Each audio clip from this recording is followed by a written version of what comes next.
নমস্কাৰ, আজি আহিছে আন এটি ছাইডলৈ। আপোনালোকে দেখিবলৈ পাইছে বাহিৰৰ পৰা ভিউটো দেখাইছোঁ। এইটো আপোনাৰ ফিনিচিং কমপ্লিট হৈ গৈছে। ভাড়াৰ কাৰণে বনাইছে, টাইলছ লগোৱা নাই, টাইলছ নলগাই। এইটো এটা ৰুম, ধুনীয়া room, 14x12 room.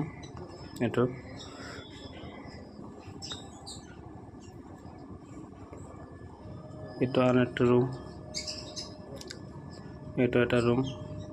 Latrine bathroom attach আছে, যেহেতু ভাড়াৰ কাৰণে দিছে সেইকাৰণে এটাচ দি দিছে। সকলো ৰুমতে লেট্ৰিন বাথৰুম এটাচ আছে, আপোনালোকে চাব পাৰিছে।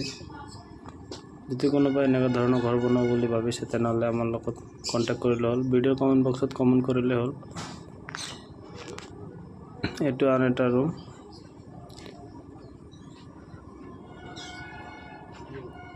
ধুনীয়া এটা ঘৰ, ভাড়াৰ কাৰণে ঠিকে আছে। 6টা ৰুম আছে টোটেলি।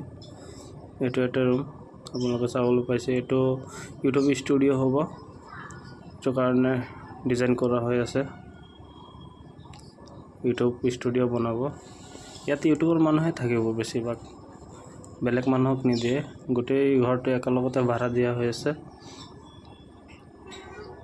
YouTube studio'